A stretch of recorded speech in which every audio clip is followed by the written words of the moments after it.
Need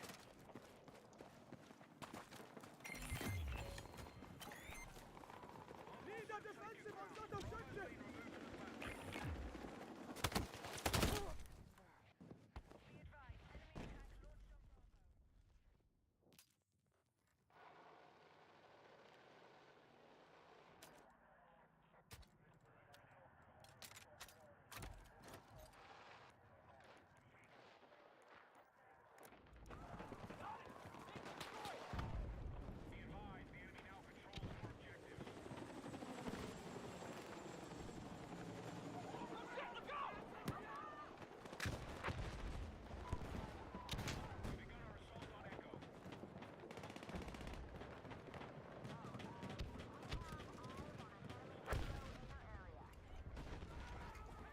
Hasty defense there!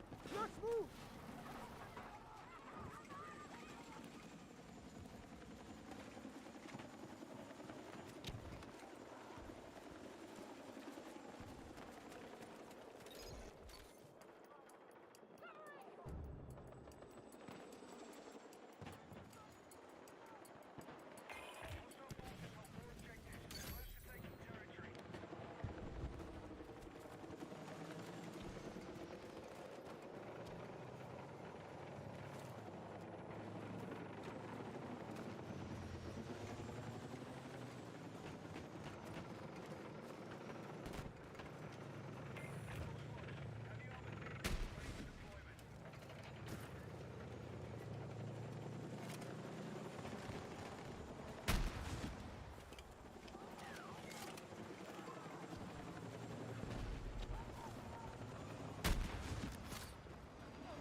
Spotted enemy vehicle!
Contact! Enemy helo!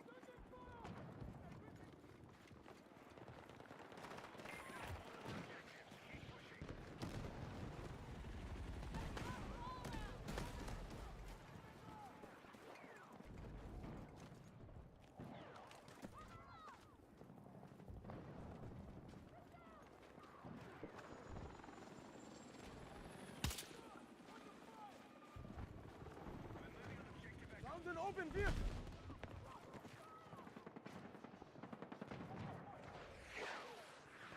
We need to hit that objective!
Enemy helicopter!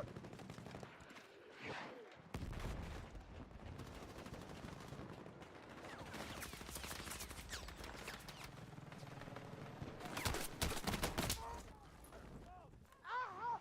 Need a medic!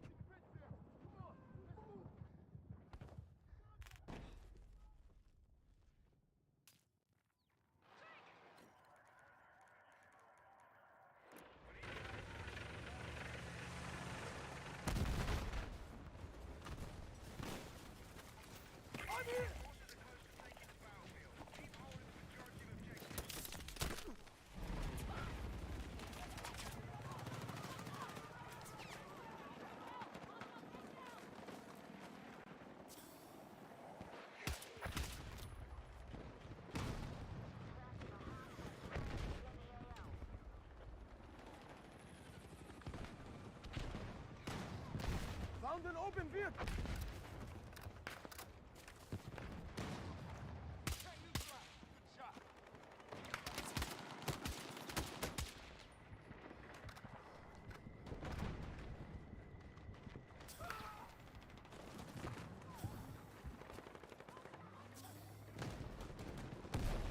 Enemy hero!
What's up guys, my name is Ace, and today I'm going to be sharing a handful of tips to help you reduce your recoil, or at least in some of these cases, significantly reduce the amount of visual recoil you experience in Battlefield 6. Now with these tips, many of you will likely already be well aware of them. However, based on a lot of comments I've been seeing lately, it's clear that many people have no idea about these things, so I figured it was worth making a video here. And with those comments I'm referring to, I've been seeing a surprising number of cheating accusations from people watching my gameplays on YouTube, which I do find to be quite funny because I'm nowhere near a top Battlefield player by any means. However, a common type of comment I've been seeing is, how does your gun have literally no recoil? Or, this guy's definitely using a Cronus or a Zim or some other form of a cheat to get zero recoil on his gun. So today, I wanted to explain the combination of factors that allow me to do this and make it look like I often have little to no recoil when firing my gun. This is actually due to a combination of several factors, and none of them involve any form of cheating. And several of them are things you can make quick adjustments to without requiring any form of skill or talent at all. So let's dive right into this with probably the main one. This is field of view. As I've explained many times on the channel, while changing your field of view doesn't actually impact any of the in-game performance stats, it's not actually reducing the amount of recoil you experience or anything like that, the change in perspective with FOV can actually make a big difference in a few different ways. So quick recap here, if you have a very low FOV, this means you're going to be zoomed in a lot more, and the benefits here are your targets are going to appear larger on your screen, so especially at a distance, it is going to be easier to spot and perhaps track targets. However, the downside there is, of course, a loss of peripheral vision, so you can't really see as much going on around you because you've got sort of that tunnel vision now. On the flip side, when you have a very high FOV, the obvious benefit is you gain peripheral vision, so you can see more of what's going on around you, but that comes at the cost of targets appearing smaller at a distance, making it a bit harder to spot enemies at a distance, especially if all you can see is like their head, for instance. Now, those are just the obvious benefits, though. Some additional benefits that are less obvious to many when it comes to using a higher FOV is, first off, it feels like you're moving so much faster. And that's another form of comment that I have been seeing here or there as well, is how do you move so fast in the game? When I move, I feel like I'm running in mud, but I watch your gameplay and it looks like you're zipping around like crazy. How are you doing that? Well, this is almost definitely just due to the fact that I play on a bit of a higher FOV. I don't have it maxed out or anything. I play on a 105 FOV. I feel like that's a nice balance, but obviously it does come down to preference, at least to some degree. However, a more important additional benefit of playing with a higher FOV that's more relevant to this specific topic is any form of movement, in this case due to the recoil of your gun, it's going to be less pronounced the higher your field of view is. And again, that's just the basics of how perspective works. If you're looking down a really high zoom scope, for instance, and you look up or down 5 degrees, the amount of movement you see relative to the objects you're looking at a distance is going to appear significantly higher than if you weren't using any magnification at all, looking at these same objects at the same distance. And keep in mind, this not only applies to your FOV setting in game, this also applies to the magnification of the optic that you're using. So let's look at a couple extremes here. First, let's look at having the lowest FOV possible with a fairly high zoom optic on this gun, and look at how much movement there is when firing, especially due to that recoil. My sights are bouncing around all over the place. There's so much movement relative to my target, and it would be pretty difficult to keep track of things when firing like this. Now, let's use the exact same gun. The only adjustment I'm making here is to the optic, and then I'm also going to crank up my FOV, which I don't necessarily recommend the maximum value, but just for an example. Now this is what it looks like, and as you can see, suddenly you're not seeing nearly as much bounciness. It's not nearly as pronounced, despite the fact that we've done nothing to change the actual recoil we're experiencing. Our bullets are going to be landing exactly the same in both of these situations because we're not affecting the recoil of the gun at all. However, it's very clear that visually we're seeing far less recoil when zoomed out more and with a higher field of view value. So this is probably the biggest reason for many of these cheat accusations is people just tend to play on a lower field of view, or they tend to really like high zoom optics because they think high zoom is good. My targets will appear larger and that will make them easier to hit, right?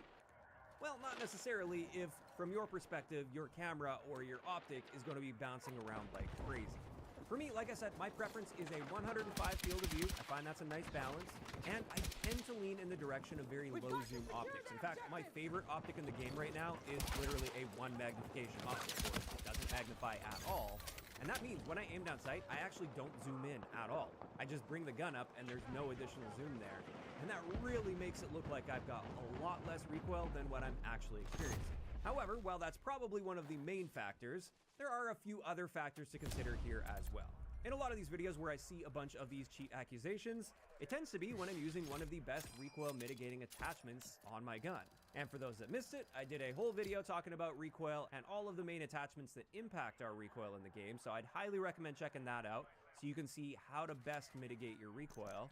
And something else you'll learn in that video is the next factor I'm going to be talking about today. This is the input that I use. This does come into play a little bit as well, because I play on a controller, and when using a controller, you immediately see a roughly 20 to 25% reduction to your recoil just by plugging in that input and using it compared to a mouse and keyboard. So that may be another contributing factor. If you're a mouse and keyboard player and you watch a controller player play, they automatically have less recoil from the get-go. However, that's largely done because it's generally easier to make fine adjustments on a mouse and keyboard, and as you can see here, I can control recoil just fine with a mouse and keyboard as well. It's not like it's that difficult, and that's why I don't think this is like one of the biggest factors, but it is a factor I wanted to at least point out here, because you